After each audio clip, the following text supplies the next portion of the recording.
Hey, what's up guys? It's Ben2000 your friendly neighborhood Yu-Gi-Oh! Superhero, and I have a feeling I'm about to make some enemies.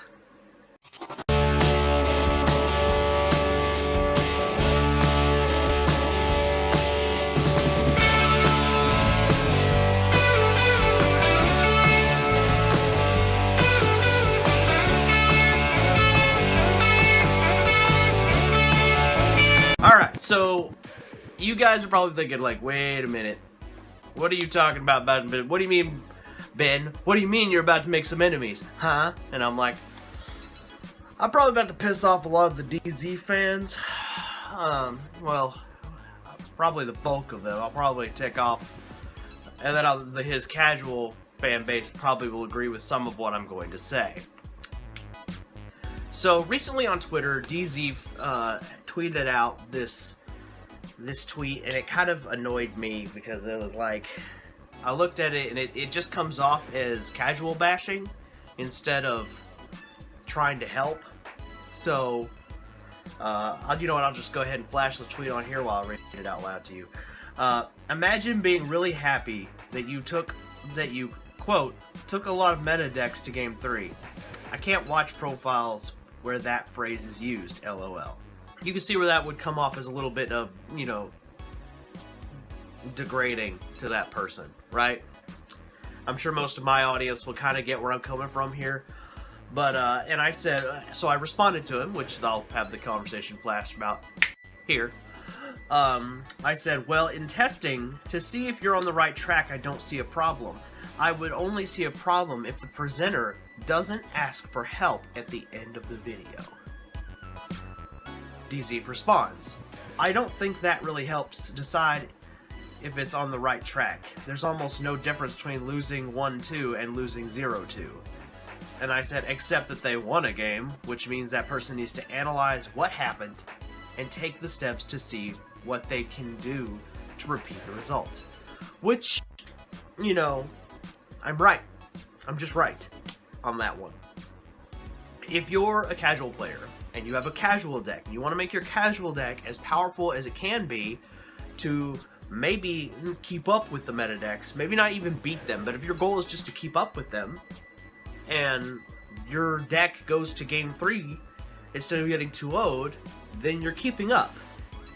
And, you know, that in and of itself is what this casual person is probably excited about.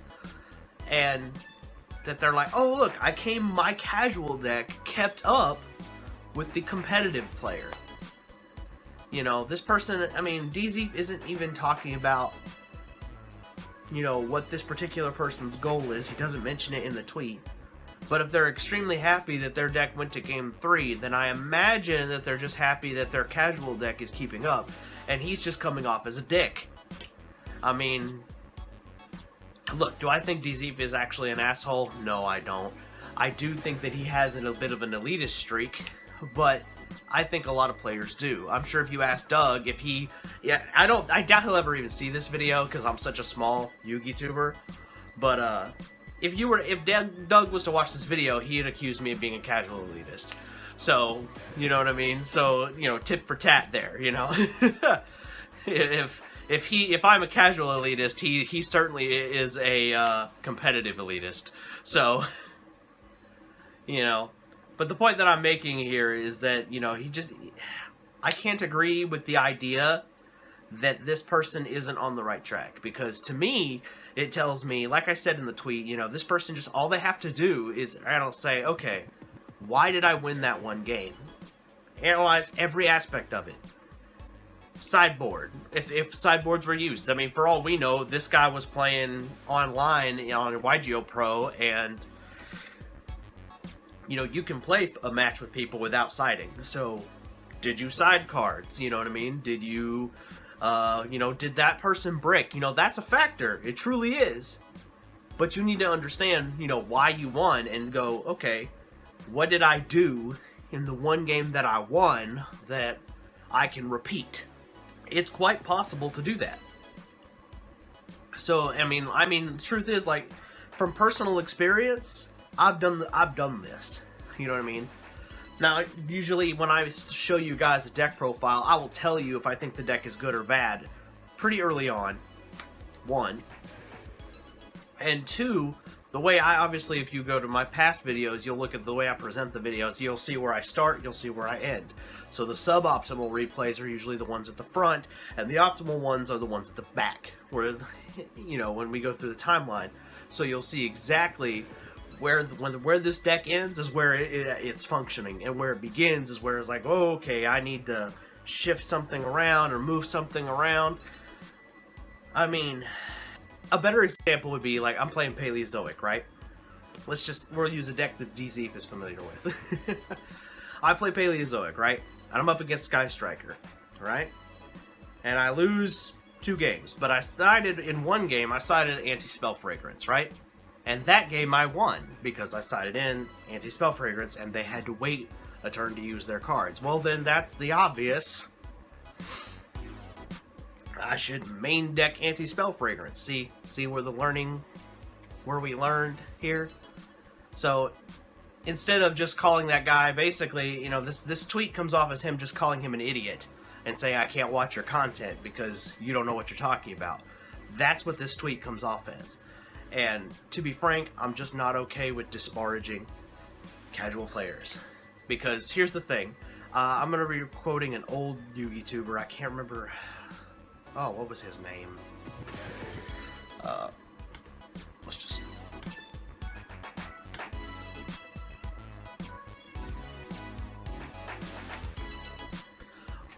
to quote RJB0, it's silly to, and I'm paraphrasing here, but he said something along the lines a long time ago that it's rather silly to assume that competitive players don't play for fun and casual players don't play to win. And I'm paraphrasing there, but that's basically what RJB0 was playing. He's a former Yu-Gi tuber. He hasn't made videos in years, but the point that I'm making is that, you know, RJ's right.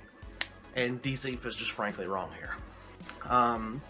So, if you're a casual player and you're watching this video, or if you're a DZ fan and you're watching this video, to the DZ fan, I'm sorry, I hope this doesn't offend you. That's not my intention here. I'm just wanting to point out a ideological fallacy in DZ's argument. And for the casual players who maybe feel like he's kind of putting you down, here's my advice. Look, DZ is actually a smart Yu-Gi tuber. He really is. But it doesn't take people's perspective into account oftentimes, and he just kind of comes off as a dick. So my advice to you is watch his deck profiles more than anything. You'll get more information listening to his deck profiles. Not for the deck itself, but for the comments he kind of makes about it. Do that. And then for the rest of it, ignore him. Because the truth is, I don't think that he really wants casuals to compete on a competitive level with their casual deck. I get the vibe that he would much rather you win with a competitive deck that's already proven to be competitive than try to make a casual deck competitive. That's just a vibe I get. So, and for casual players watching me, I want you guys to know you're always welcome here. I'm never going to disparage you. The only thing that I'm going to encourage you to do is optimize your casual deck and make it as good as you can. And if your goal is just to take the meta decks to Game 3, and you're happy with that, I applaud you. You achieved your goal. And you know what? That's all that matters. So, I'm Bit2000YGO. I've probably pissed off about half of the YGO internet with this video, but, you know, I guess I'll find out when the news comes for me. Anyway, guys, just a reminder for my loyal audience, I am still in a race with Yusei YGO Pro, and he's still winning this race. So if you guys want to help me win the race to 500 subscribers, make sure you hit that like button, and leave a comment below, and most of all, subscribe. Oh, in the comments, make sure that you put something along the lines of like what you guys want to see from me going forward in the future. Yusei has a video that he wants me to do, and that'll be on Sunday, so make sure you stay tuned for that. I'm Bit2000YGO, your friendly neighborhood Yu-Gi-Oh superhero, and I'll see you guys next time. Peace.